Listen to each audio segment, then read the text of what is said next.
हरे कृष्णा, राधे राधे। तो आज की इस वीडियो में हम आपको बताएंगे दीपावली पर बनाई जाने वाली धन वर्षा पोटली के बारे में। धन वर्षा पोटली हमें किस तरीके से बनानी है, क्या क्या सामग्री उसमें जरूर से होनी चाहिए और जो पिछले साल की पोटली है उसका हमें क्या करना है, सारी जानकारी हमारी इसी वीडियो में आपको मिलेगी। धन वर्षा पोटली के अनेकों लाभ होते हैं। जिन्होंने भी ये पोटली पिछले साल बनाई होगी उन्हें कहीं न कहीं हर चीज में सुधार दिखाई दिया होगा, पहले से कहीं ज्यादा बरकत भी हुई होगी। तो अभी तक अगर आपने ये पोटली नहीं बनाई तो मेरे कहने से आप एक बार इसे जरूर से बनाएं। इसके लिए आपको लाल या फिर गुलाबी रंग की एक पोटली ले लेनी है, जो आपको कहीं भी पूजा का जहाँ पर सामग्री मिलती है या फिर सुनार के पास भी बहुत आसानी से मिल जाती है। अगर पोटली ना ले पाए तो लाल और गुलाबी कपड़ा भी ले सकते हैं। इसके बाद थाली या प्लेट ले लें, उसे एक कपड़े को वहाँ पर उसके ऊपर बिछा लें। दीपावली की रात में जो चीजें रखनी है वो सारी रख लीजिएगा, उनका पूजन कीजिएगा। 5 यहाँ पर सबसे पहले लेनी है पीली हल्दी की गांठ, 5 कौड़ी लेनी है।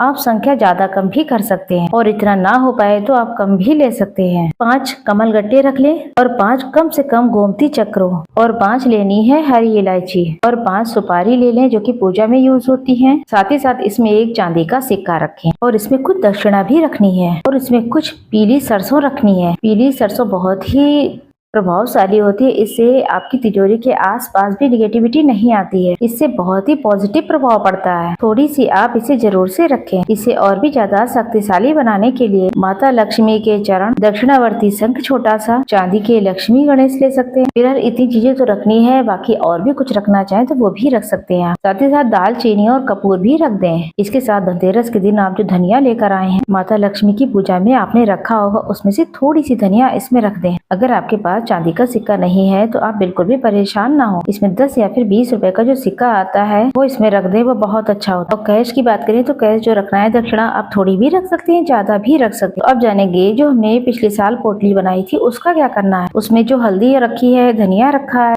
अक्षत रखे होंगे, अगर हरी इलायची रखी होगी, ये सामान आपको अलग कर लेना है क्योंकि ये सामग्री खराब हो जाती है। केवल इसमें से आपको रखना है गोमती चक्र, पीली कौड़ी आपने रखी होंगी, सुपारी रखी होंगी, चांदी का सिक्का होगा। नोट आपको बदल देना है, जो आपने रुपए इसके पहले पिछले साल में रखे थे तो आप उसे खर्च कर सकते हैं, पूजा का सामान ला सकते हैं। इससे फिर से एक नया नोट आप रख दें। जो भी सामग्री आप इसमें से हटाएंगे आप उसका विसर्जन कर देंगे। विसर्जन की बात करें तो जल विसर्जन भी कर सकते हैं, भूमि विसर्जन भी कर सकते हैं। पोटली में श्री यंत्र या फिर कुबेर यंत्र अगर आपके पास में है वो भी आप रख सकते हैं। साथ ही साथ कमल का या फिर गुलाब का जो भी आपने फूल माता को अर्पित किया है वो भी आप रख सकते हैं। इसके बाद आप कलावे की मदद से इस पोटली को गांठ से बांध देते हैं। पिछले साल की जो चीजें निकलेंगी, गोमती चक्र, कौड़ी या फिर सुपारी है, तो उन्हें गंगा जल से शुद्ध कर लेंगे। आप भगवान के सामने रखें, टीका चंदन करें, उन्हें धूप दीप दिखाएं। उसके बाद ही आपको पोटली बनानी है।